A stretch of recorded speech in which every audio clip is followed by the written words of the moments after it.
Quem se lembra do seu primeiro dia de aula? Pois é, eu tinha 4 anos e achava que ia mudar o mundo.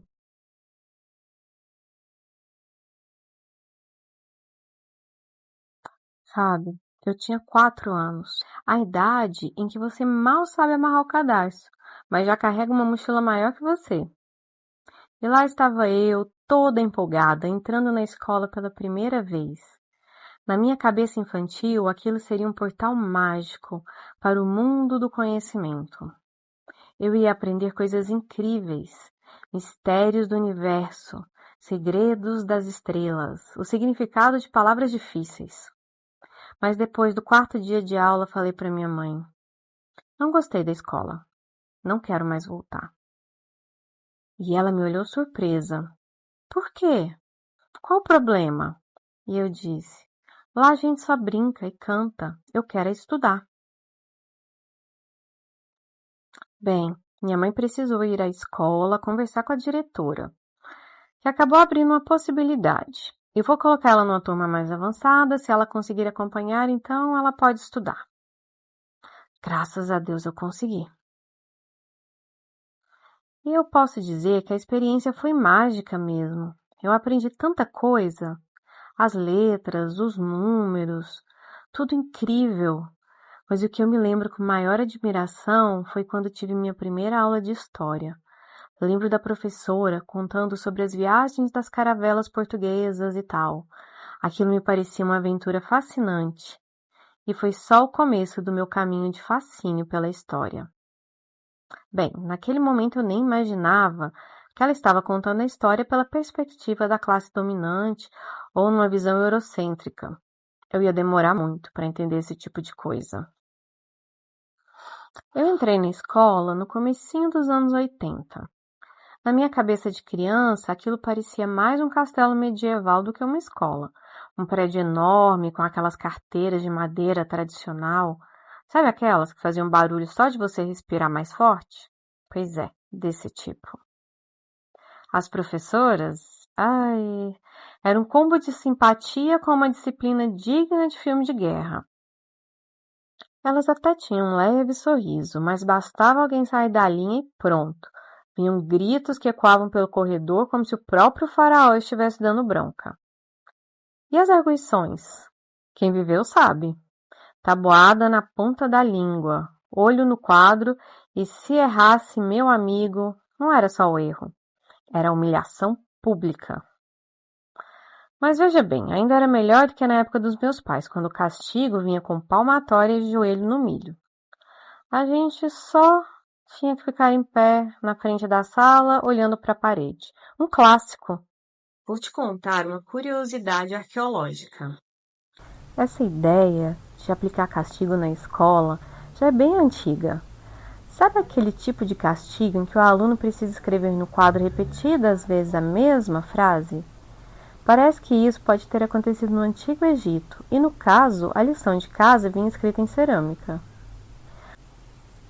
Achados recentes, feitos por arqueólogos de uma universidade da Alemanha em missão no Egito, fizeram uma descoberta que nos transporta direto para as salas de aula de 2000 anos atrás. Durante escavações na antiga cidade de Atribes, eles encontraram nada menos do que 18.000 fragmentos de cerâmicas, conhecidos como óstracos, que guardam mais do que poeira e história, revelam o cotidiano, os costumes e, para surpresa de muitos, o rigor com que os alunos eram disciplinados. Entre lista de compras, nomes de cidadãos e registros administrativos, estavam ali também os castigos escolares. Sim, isso mesmo. Muito antes dos bilhetes para os pais ou das horas na detenção depois da aula, os estudantes egípcios que se comportavam mal ou cometiam erros acadêmicos eram obrigados a escrever frases repetidamente em pedaços de vasos e jarros quebrados, uma espécie de "eu não devo conversar durante a aula" dos tempos faraônicos. Esses fragmentos mostram que a prática de escrever linhas como uma forma de punição tem raízes muito mais antigas do que imaginávamos. E, curiosamente, funcionava de maneira muito parecida com os métodos utilizados até pouco tempo atrás nas escolas modernas. Ah, e eles também faziam muita caligrafia. Foi ali naquele ambiente onde perguntas eram recebidas com cara feia e o giz voava em direção ao aluno mais distraído que eu aprendi alguma das minhas primeiras lições da vida. Ficar quieta, respeitar a hierarquia e, às vezes, a sobrevivência escolar dependia de decorar a tabuada até de trás para frente. No fundo, era quase um treinamento militar disfarçado de ensino fundamental. Saí dali sabendo que o sistema era bruto. Mas hoje, pelo menos isso rende boas risadas. E claro, eu aprendi muita coisa. Sou grata. Mas tinha algo ali que só anos depois eu percebi. A escola não era só um lugar de aprendizado. Era também um centro de domesticação social. Tipo um pet shop de gente. Calma que eu vou explicar. Mas antes, vou te ensinar a fazer uma sobremesa de amora deliciosa. Prepare o suco dos limões. Então, coloque as amoras, que podem ser frescas ou congeladas. Coloque amido de milho, o caldo do limão. E aí agora é levar ao fogo e começar a mexer. E vai mexendo. Até você perceber que tudo se integrou. Vai apertando as amoras para que o caldo dela possa sair. Isso vai ajudar a umedecer. Olha a Kira passando ali no fundo. No final a gente vai ter uma pasta de amora azeda.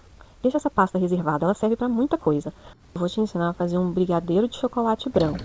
Então, a gente vai derreter o chocolate branco. Vamos acrescentar uma pitada de sal, uma colher de manteiga e 100 gramas de creme de leite. Agora a gente coloca a pasta de amora e dá uma mexida mais ou menos, para ficar meio desuniforme mesmo.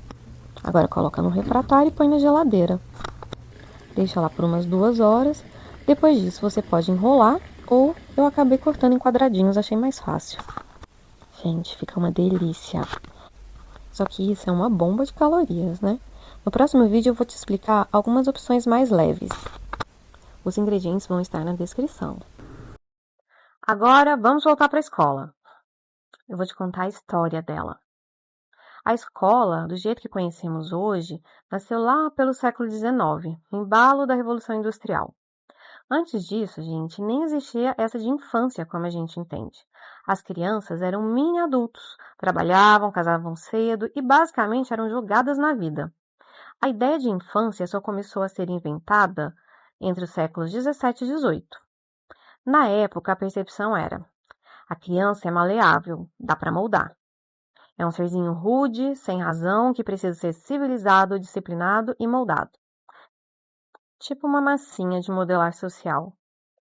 E quem começou a investir forte nisso? A burguesia, claro.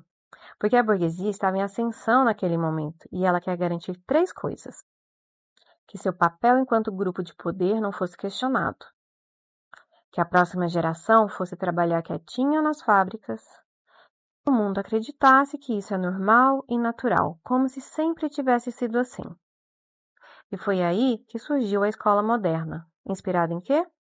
Nas academias militares, nos mosteiros, nas penitenciárias de menores. Interessante, né? E o que essas instituições tinham em comum? Controle, disciplina, silêncio, fileiras, uniformes, campainha, horário para tudo. Uma fábrica de corpos e mentes obedientes. E eu lá, com 4 anos.